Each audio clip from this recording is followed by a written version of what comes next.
ఈ పార్ట్ 2 తీసే దాంట్లో అంటే స్టోరీ డిఫరెన్స్ ఎట్లా పట్టుకొస్తున్నారు? మేజర్‌గా ఏజ్ గూడా అయిపోయింది గదా సార్. అంటే ఒక 8 ఇయర్స్ అయింది. ఆ!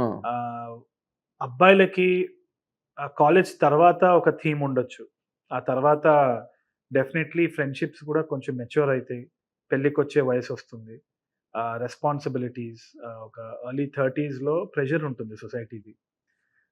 మెన్ అన్న వాళ్ళకి కొన్ని కామన్ థీమ్స్ ఉంటాయి. అంటే మనము ఆహ్, ఎదగను I mean sorry even in terms of age hmm. పెరగను. కాన్వర్జేషన్స్ తగ్గిపోతాయి. ఫ్రెండ్స్ తోటి బాధలు చెప్పుకోము.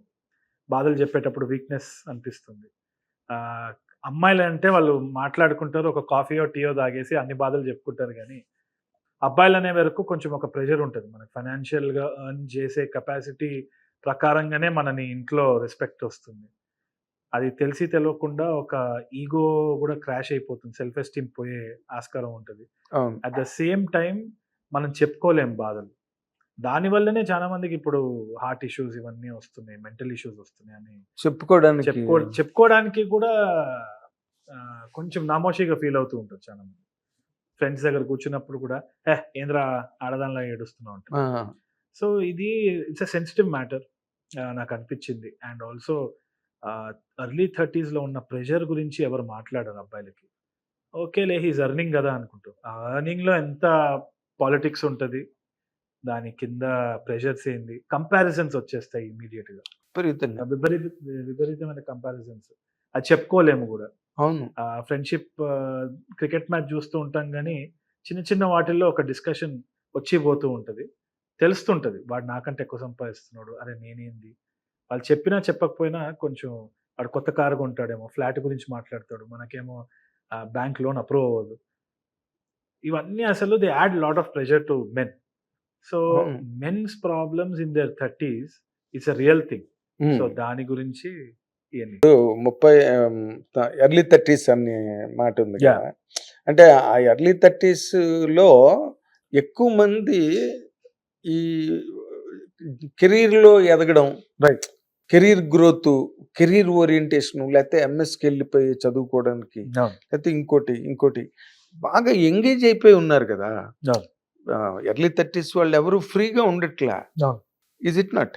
It's true. ఇంకోటి ఒక జనరేషనల్ కర్స్ కూడా ఉంది సార్. అంటే ఎస్పెషల్లీ ఈ రోజుల్లో ఉన్న 30స్ పిల్లలకి or at least whatever I can relate నాకు అర్థమైంది ఏంది అంటే, దానికంటే అబవ్ జనరేషన్ వచ్చి వాళ్ళ వాల్యూ సిస్టమ్స్, ఎథిక్స్ వాళ్ళు చూసిన లైఫ్ వేరు. హ్మ్.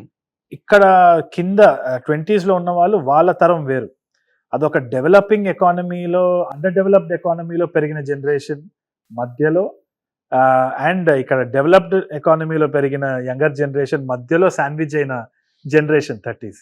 కరెక్ట్. ఎందుకంటే we saw the advent of floppy disk నుంచి ఇదేంద్రా కొత్తగుంది అని ఇన్వెన్షన్ ఆఫ్ కంప్యూటర్స్ చూసినాము. రేడియోస్, క్యాసెట్స్ అన్నీ చూసినాము.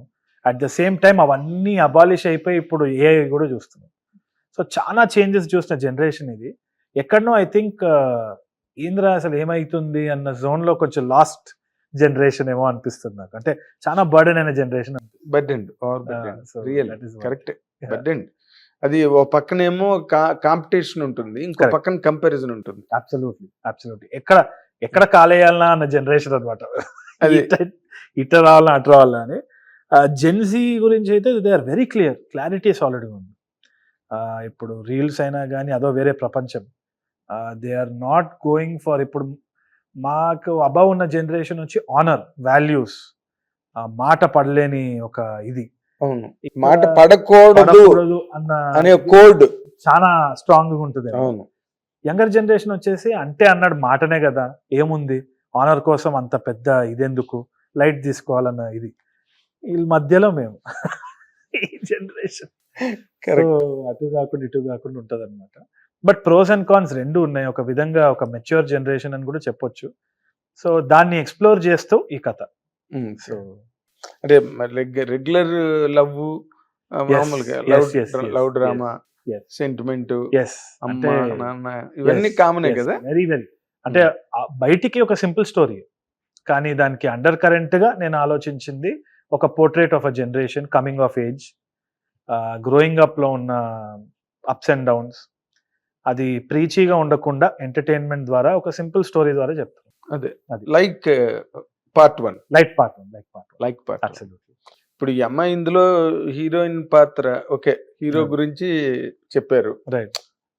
ఇక్కడ హీరోయిన్ క్యారెక్టర్ ని ఎట్లాగా మరి డిపిక్ట్ చేస్తున్నారు? అంటే ఆమె ద్వారా ప్లాట్ మూవ్ అవుతుంది and it's a new character. ఇవన్నీ వరల్డ్ లో ఇప్పటి వరకు 4 అబ్బాయిలే. సో ఈ అమ్మాయి డైనమిక్ ఎట్లుంటది, ఆమె పర్స్పెక్టివ్ ఏముండొచ్చు, ఆమె పట్ల వీళ్ళ పర్స్పెక్టివ్ ఏముండొచ్చు అన్నది ఎక్స్ప్లోర్ చేస్తుంది ప్లాట్ లో. ఓకే. Yeah. అంటే ఈ ఆడపిల్ల అంటే like the early 30s present correct. Right. రెండో వైపు ఆడపిల్లలు విమెన్ ఫోక్ రైట్. కూడా Right. వాళ్ళకుండే ఛాలెంజెస్ వాళ్ళకి Right. ఉన్నాయి కదా. అవును. వాళ్ళు దేర్ కెరీర్ ఓరియంటెడ్ గా ఉన్నారు. అవును. అండ్ సంప్రదాయాలు, అవును. పెళ్ళిళ్ళు, అవును. అది వేరే వరల్డ్. ఇప్పుడు ఎంబీఏ చదువుకున్న అమ్మాయి ఎంబీఏ లెవెల్లో చూసుకుంటుంది. అవును. ఇంటికి వచ్చిన తర్వాత మళ్ళీ మన చుట్టాల అబ్బాయి గుంటూరులో ఉన్నాడు అనగానే గుండె అయిపోద్ది. అలాంటిది ఏదైనా ఆ వాతావరణం ఏమైనా ఉందా? ఉన్నాయి, ఈ ఉన్నాయి. సినిమా? అంటే వీఆర్ ఎక్స్ప్లోరింగ్ ఎవ్రీ పర్స్పెక్టివ్ అన్నమాట. ఆ, ఇది మనకు జరిగే కథనే, మనం వినే కథనే, మనకు తెలిసిన కథనే, కాకపోతే with a good amount of twist and entertainment, treatment treatment oriented.